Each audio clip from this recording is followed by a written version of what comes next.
Magandang araw sa inyo mga kasabong at welcome back ulit dito sa ating YouTube channel na Logis Sisiu Academy.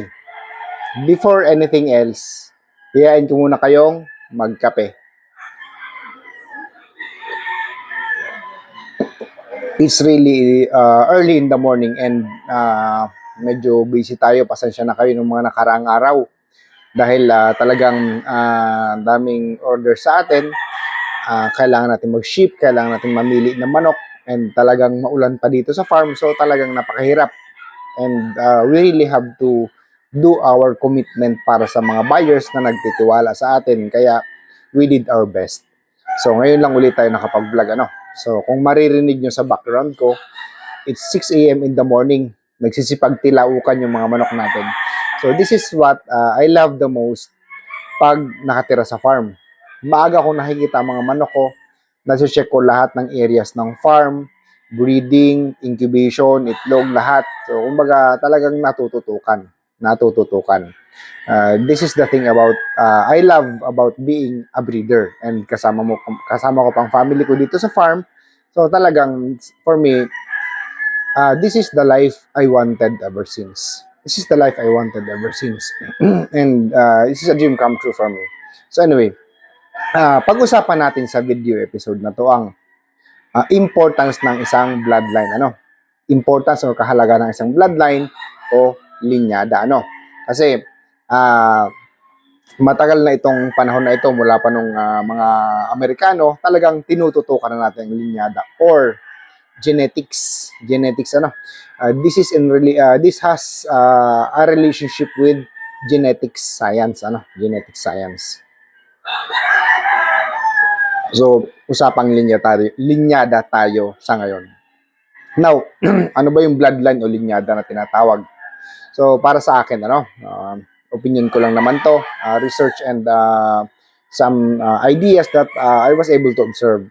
So, ang linyada, para sa akin is, ito yung klase or uri ng manok na sinusundan natin at mayroon tayong tinatawag na genetic marker or palatandaan, and ito yung mayroong uniformity ng mga manok. So anong sinasabi kong uniformity? Uniformity sa behavior, uniformity sa ugali, uniformity sa style, and the last, uniformity sa itsura. So as a breeder, nagkakatalo ko anong priorities nila, So para sa akin, as a breeder, una-una, ang priority ko sa bloodline, style and cutting. Kasi kailangan magaling, style and cutting. Pangalawa, ugali. Kailangan deep game, galit, hindi siya bumibigay kahit basag-basag, kahit durog-durog na sa pangalawang importante sa akin yun. Pangatlo is yung itsura. So para sa akin, tatlo ang criteria ko. Unang-una, fighting style and cutting. Kailangan yung fighting style niya masuportahan ng cutting. Pag sabi masuportahan ng cutting, kasi para sa akin ang cutting naman is accuracy plus power. Yun ang definition ko ng cutting. So ngayon, dapat sa isang linyada, natural sa abilidad niya ang ganon. So hinahanap ko sa bloodline na natural sa abilidad niya ang fighting style na may cutting. So kung malakas bumangga, kailangan pag kumonekta, tapos mabilis tumapos ng kalaban. So ganoon ang hinahanap ko. Pangalawa, ugali o temperament o kung ano pa man na associated sa ugali. Yung tinatawag natin na gameness, diyan makukuha sa ugali yan. So pag tinamaan, talaga mas lalong nagagalit, mas lalong willing siyang i-dispose ang kalaban. Kasi kung may mga manok naman na pag tinamaan, nahihimatay, humihina, namumutla. So, kumbaga, ugali yun nagpapatay-patayan. So, sa binibreed natin para sa mga game fowl ng mga manok, importante yung tamang ugali na yun. And the last is hitsura. Alam niyo kung bakit? Wala namang magagawa ang hitsura sa labanan. Walang maitutulong ang hitsura sa labanan. Regardless kung anong hitsura ng manok na pansin nyo, sa labanan, kahit anong hitsura ng manok, basta balansyado, magandang postura, posibleng manalo yan. Posibleng manalo yan. So ngayon, para sa akin lang naman yun. No? Para sa akin lang naman yun. Because nga sa evolution ng science, mayroon ng social media. So napunta na tayo doon sa naghahanap tayo ng magandang manok. So as a breeder, susunod din tayo. Susunod din tayo doon. So kumbaga, as much as possible, we strive na maging uniform din ang hitsura, ang postura. But it will not be all the time. Kasi nga, may mga genetic variations yan eh. So may mga infusions ang mga naunang breeders na hindi natin alam, lalabas at lalabas yan. So ang pinaka-importante lang sa lahat is consistent and uniform ang fighting style and cutting, consistent and uniform ang ugali. Yun lang naman. Kasi nga sabi ko sa inyo, ang itsura, ang kulay, it may vary from time to time. So now, gaano ka-importante ang isang bloodline sa isang farm? So para sa akin, that is all and be all of one farm. So sa isang farm, ang bloodline ang sumatotal ng lahat ng pagsisikap ng isang breeder. Alam niyo kung bakit? Ang isang breeder, pag nagbe-breed siya, lahat ng alam niya ikagagalig ng bloodline niya, ipapasok niya yan. Titimplahin niya yan. Kung kulang sa angat, maglalagay siya ng manok na maangat. Kung kulang sa power, maglalagay siya ng manok na may power. Kung kulang sa tapang, maglalagay siya ng manok na may tapang. So, titimplahin ng breeder yan. Diyan nagkakatalo ang skill set ng mga breeder. So, pag ang isang breeder, meron siyang mata sa manok. Kung sabi may mata sa manok, yun yung marunong siyang tumingin kung anong meron ng isang manok. Kung anong likas na abilidad, kung anong natural na abilidad ng isang manok, and kung ano naman ang wala sa kanya. Kaya siya naging breeder kasi kaya niyang timplahin, kaya niya mag-infuse, kaya niyang buuin ang isang linyada na naayon sa kanya, na pwede niyang gamitin sa oras ng kompetisyon. And dito naman lalabas ang trabaho ng handler. So, ang handler naman, kung anong ipinasok ng potensyal na abilidad ng isang breeder sa mga manok niya, during that time na ilalaban na, yun naman ang trabaho ng handler. Ang isang magaling na handler, kaya niyang ilabas yung potensyal na inaligay ng isang breeder sa kanyang manok. Kaya niyang ilabas through training and pointing. Kaya niyang ilabas lahat ng galing na meron ang isang manok na ipinasok ng isang breeder. So, ganun sila nagtatrabaho. Now, the important, sabi ko nga sa inyo, ang isang bloodline is the all and be all of one farm. Yan ang summary ng breeding ng pagtatayo. Yan ang summary ng personalidad ng isang farm. Summary ng personalidad ng isang farm. And way back before, nang na-interview ako sa Llamadista TV, sinabi ko na nga na ang pinaka-importante sa lahat, integrity of the bloodline. Integrity of the bloodline. Pag sinabing integrity of the bloodline, yan yung sinabi ko kanina na tatlo.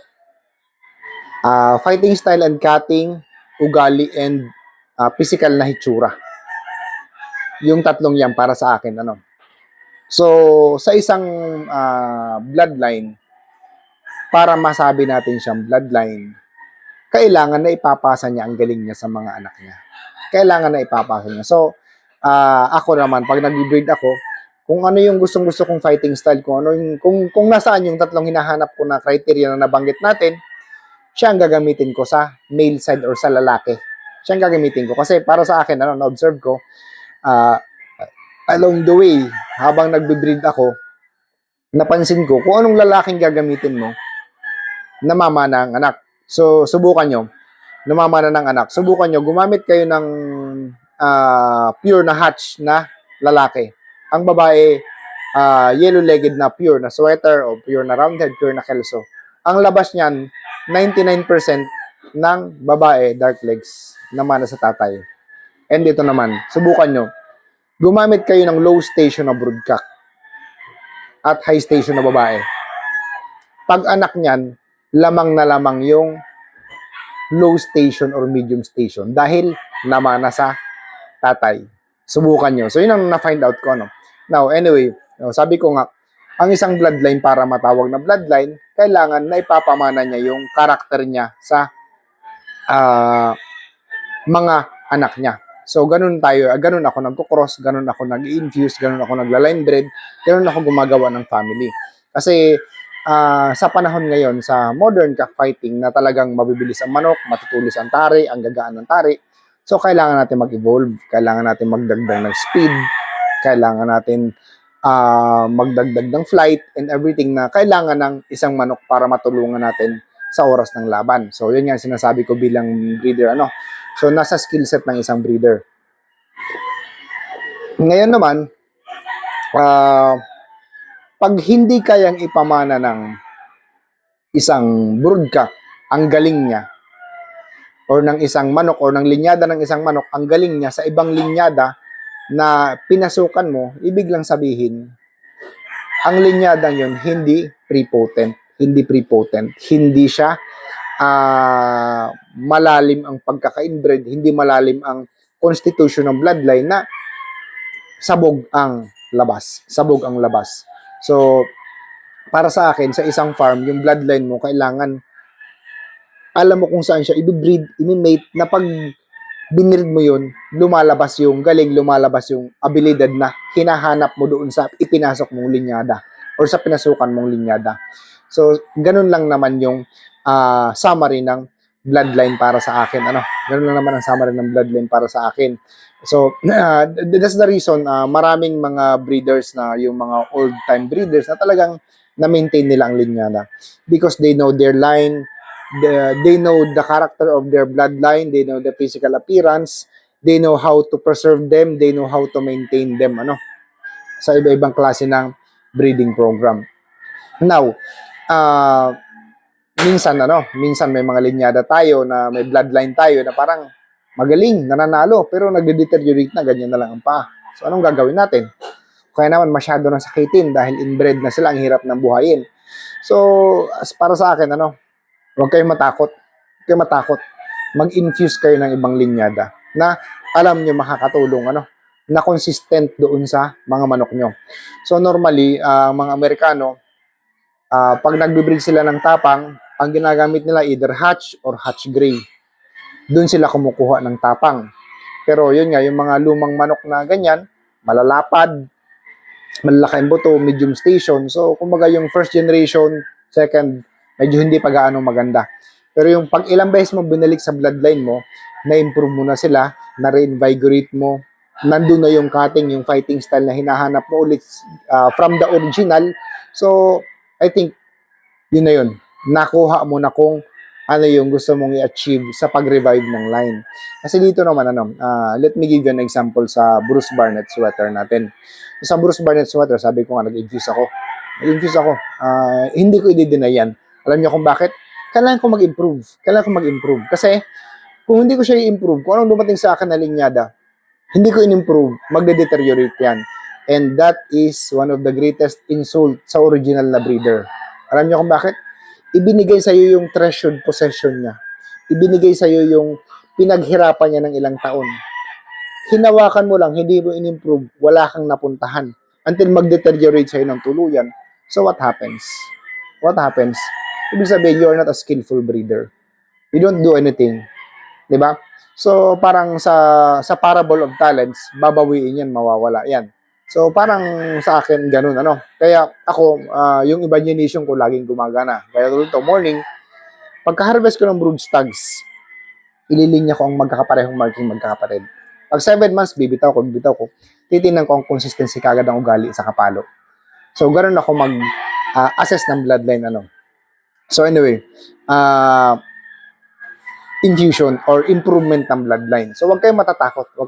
Kasi lahat naman ng linyada nabuo sa infusion, nabuo sa pagko-cross-cross ng ibang mga linyada, and then inbreeding hanggang sa naging puro ang genetic content niya na naipapasa na niya sa mga anak niya, sa lahi niya. So yun, guys, itong mga dinidiscuss ko sa inyo, I will be discussing this in depth sa parating natin na breeding course, CCU Academy breeding course, and mag-a-announce tayo regarding dito, pati mga epigenetics, lahat ng klase ng sistema na ginagawa ko na nakatulong para ma-improve ang farm natin, and we're able to bag the World Thrasher Cup Solo Champion gamit ang mga breeding natin na manok.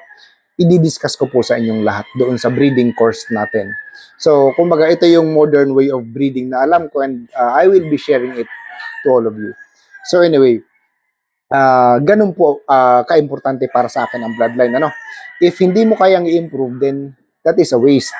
So kailangan ng isang bloodline na i-improve mo, nabibigyan mo ng direksyon. And I think, pag na-improve mo siya, nagawa mo na siya kung anong gusto mo, that is entirely a new strain or a new line. Kasi from the originator, ito yung raw material mo, nakagawa ka na ng bago. Kasi as to me, yung mga modern ko ngayon na Bruce Barnett, pag inispar mo dito sa old line, hindi nauubra ang old line.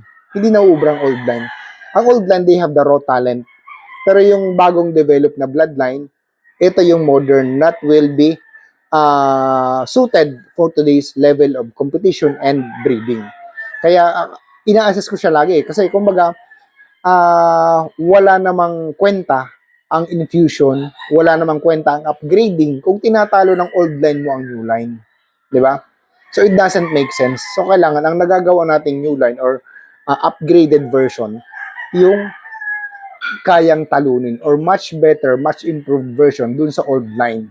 But the old line will be there just in case kailangan ng reinforcement ng pampalapot uli ng dugo nitong model natin na new version.